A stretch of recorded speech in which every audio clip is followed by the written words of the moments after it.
Update: my 24th boyfriend 27 booked our tickets for a different day. I'm tired, frustrated and contemplating breaking up with him. What would you do in my place?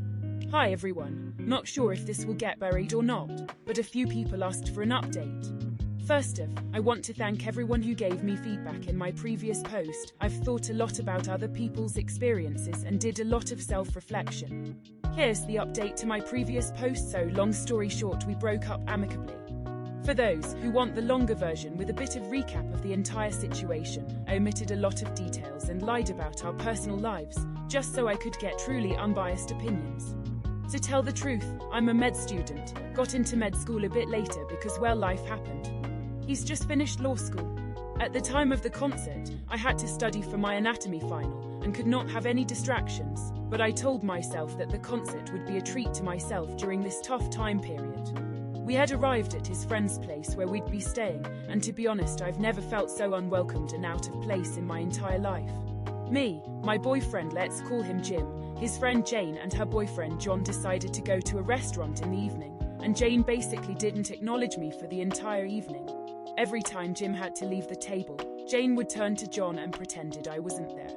I then heard her say that after dinner, she'd like to go get something cheap and sweet to eat, to which I proposed a certain shop in the city we were in. Jane replied that it smelled there.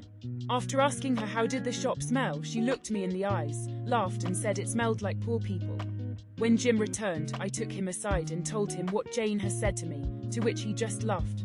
For the rest of the evening it was clear I was sticking out from the group, because the conversation topics were about things I had no knowledge about, so I couldn't participate in them. So I sat in silence until we came back to Jane's flat. I then cried in the shower. I felt completely useless, like the evening would have gone exactly the same whether I was there or not. The next day the ticket incident happened. Jim checked the tickets and realized he booked them for the day before. I tried to get the tickets and was contacted by a scammer and got scammed circa 80, already talked to police, but they put the investigation on hold. During this time, Jim kept repeating how stupid he was and that he would fix everything, just didn't know how. The artist won't come to our country anytime soon too. Jim also never said how he would prevent similar mistakes from happening again. After that, I didn't speak to him for almost 2 weeks and took to Reddit. In the end, I decided to give him one last chance and said probably both of us should work on our communication. He said he didn't expect me to give him another chance, didn't know how to react, so he thought it over for 12 hours and didn't contact me. During this time, I kind of emotionally accepted he didn't want to be with me anymore. The next day Jim agreed to give it another try, but the excuses started. He kept telling me he would be jobless during the summer, money would be tight, we wouldn't be able to travel anywhere, that I should enjoy my summer, etc. To me, it sounded like he wanted an out, but didn't want to be the bad guy and propose the breakup.